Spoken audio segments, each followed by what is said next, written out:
حضرت کے یہاں ناامیدی کا گزر نہیں تھا. وہ یاس سے ہر قدم پر بچاتے تھے بندے کو, امید پیدا کرتے تھے تاکہ بندہ جو ہے مایوس ہو کر ویسے ہی بیٹھ نہ جائے. یہاں تک فرمایا کہ اگر کوئی شخص کسی گناہ میں مبتلا ہے اور چھوڑا نہیں جا رہا اس سے, بعض اوقات ایسا ہوتا ہے کہ آدمی کو گناہ میں ہے, چھوڑنے کی ہمت نہیں ہو رہی, تو حضرت فرماتے تھے کہ, اور یہ بھی فرمایا کہ یہ بات مجھے سے سنیے گا, بیچ میں یہ بات فرمائی, یہ بات مجھے سے سنیے گا کہ ایسے شخص کو یہ کرے کہ وہ جس گناہ میں مبتلا ہے, مثلا کوئی ملازمت جو ہے وہ نوکری حرام کی نوکری ہے, ناجائز نوکری ہے, تو اس پہ ناجائز نوکری میں مبتلا ہے تو ظاہر ہے کھانا بھی حرام ہو رہا ہے, پینا بھی حرام ہو رہا ہے, سبھی کچھ حرام ہو رہا ہے. تو حضرت فرماتے تھے کہ اور چھوڑ جا نہیں رہا, بھی بچے ہیں کہاں سے کھائیں گے وغیرہ. تو حضرت فرماتے ہیں کم از کم اتنا کر لے کہ توبہ کرے, استغفار کرے, ہر روز توبہ کرے, ہر روز استغفار کرے, یا اللہ جو آج میں نے ملازمت کی, جو کچھ کمایا ناجائز طریقے سے کمایا, لہذا مجھے معاف کر. یہ کرتا رہے, اپنے آپ کو گنہگار کہتا رہے, سمجھتا رہے, اور ساتھ ہی دوسری کوئی ملازمت تلاش جاری رکھے طلب صادق کے ساتھ, اس طرح کہ جیسے ایک بے روزگار آدمی تلاش کرتا ہے اس طرح تلاش کرے. تو اللہ تبارک و تعالیٰ یا تو اس کے لیے کوئی اچھی صورت نکال دیں گے, یا کم از کم حضرت فرماتے ہیں کہ وہ شرمندہ گناہ گاروں میں شامل ہوگا, بے باک گناہ گاروں میں شامل نہیں ہوگا. زمین و آسمان کا فرق ہے دونوں گناہ گار میں. ایک وہ گناہ گار ہے جو بے باک ہے, اس کو پرواہ نہیں ہے کہ میں کیا کر رہا ہوں, کتنی معصیتوں میں ہوں, کتنے گناہوں میں ہوں, کبھی خیال بھی نہیں آتا, اللہ بچائے.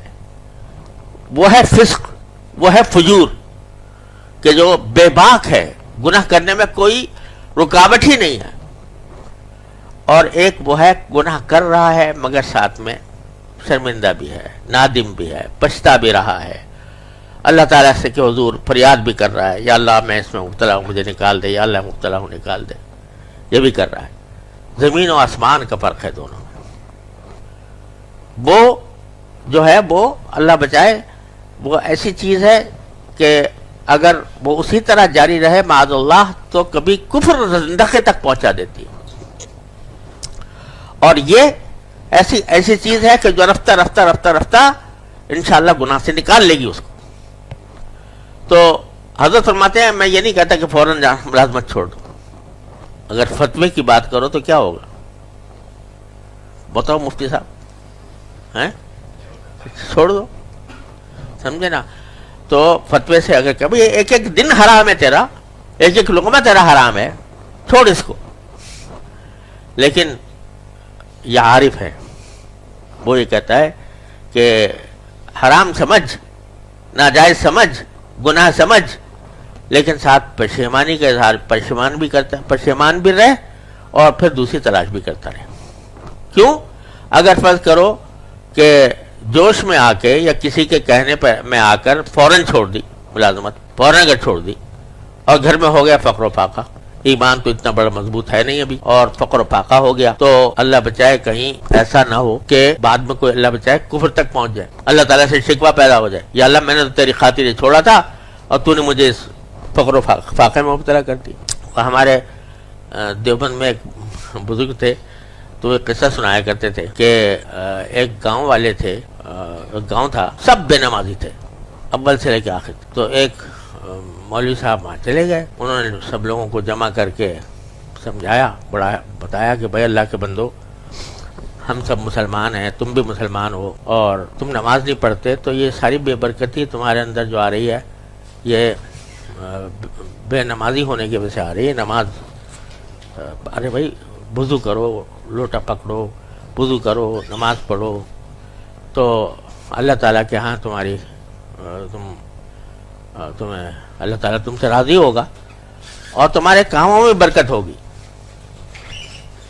اللہ تبارک و تعالیٰ تمہارے کاموں میں, روزی میں برکت دے گا اگر نماز پڑھو گے. تو اب خیر کچھ سمجھ میں آ گئی لوگوں کے, نماز شروع کر دی. اب کچھ دن بعد ایسا ہوا کہ اتفاق سے قحط پڑ گیا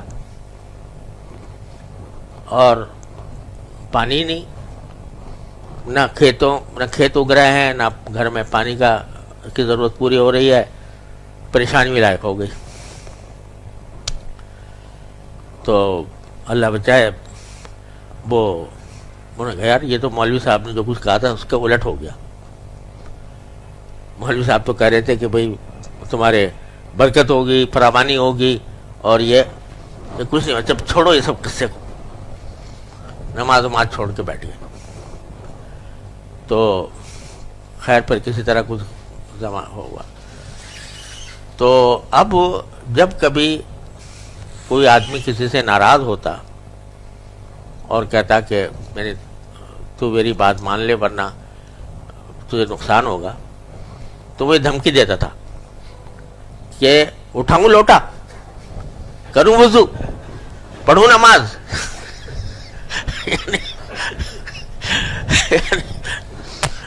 یعنی اگر تو نے میری بات نہ مانی تو پھر میں وہی کام شروع کر دوں گا جس کی العیاذ باللہ جس کی وجہ سے مصیبت آئی تھی.